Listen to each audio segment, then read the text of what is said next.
Hi all.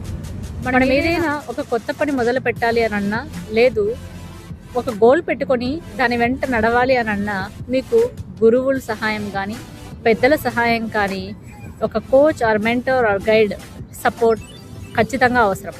ఎందుకు అనంటే ఒక చిన్న స్టోరీ చెప్తాను. ఒక ఊర్లో ఒక వ్యాపారవేత్త ఉండేవారు. అతనికి బంగారం వ్యాపారం చేయాలని చాలా ఇష్టం ఉండేది.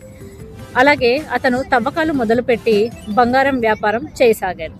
దానికి కావాల్సిన యంత్రాలు, పరికరాలు అన్నీ కూడా సమకూర్చుకొని బంగారం తవ్వకం మొదలుపెట్టారు. తద్వారానే బంగారం లభించింది. వ్యాపారం చాలా బాగా కొనసాగుతోంది. ఒకానొక సమయంలో సడన్గా ఆ బంగారు ఖనిజం అన్నది మాయమైపోయింది. Hi all. మనం ఏదైనా ఒక కొత్త పని మొదలు పెట్టాలి అని అన్నా, లేదు ఒక గోల్ పెట్టుకొని దాని వెంట నడవాలి అని అన్నా, మీకు గురువుల సహాయం కానీ, పెద్దల సహాయం కానీ, ఒక coach or mentor or guide support ఖచ్చితంగా అవసరం. ఎందుకు అనంటే ఒక చిన్న స్టోరీ చెప్తాను.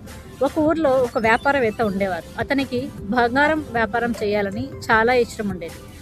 అలాగే అతను తవ్వకాలు మొదలుపెట్టి బంగారం వ్యాపారం చేయసాగారు. దానికి కావాల్సిన ఏదైనా ఒక కొత్త పని మొదలు పెట్టాలి అని అన్నా, లేదు ఒక గోల్ పెట్టుకొని దాని వెంట నడవాలి అని అన్నా, మీకు గురువుల సహాయం కానీ, పెద్దల సహాయం కానీ, ఒక coach or mentor or guide support ఖచ్చితంగా అవసరం. ఎందుకు అనంటే ఒక చిన్న స్టోరీ చెప్తాను. ఒక ఊర్లో అతడు ఉన్నత స్థాయికి చేరుకుంటారు.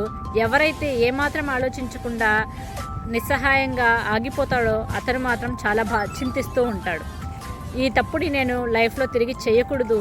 తప్పనిసరిగా మనం ఏదైనా పని మొదలు పెట్టినప్పుడు కానీ, దాన్ని నిస్సందేహంగా ఆపివేయాల్సి వచ్చినప్పుడు కానీ, మనం గురువుల సహాయం కానీ, నిపుణుల సహాయం కానీ తప్పకుండా తీసుకోవాలి అని తెలుసుకుంటారు. మీకేం అర్థమైంది కామెంట్లో తప్పకుండా మెన్షన్ చేయండి. Thank you so much.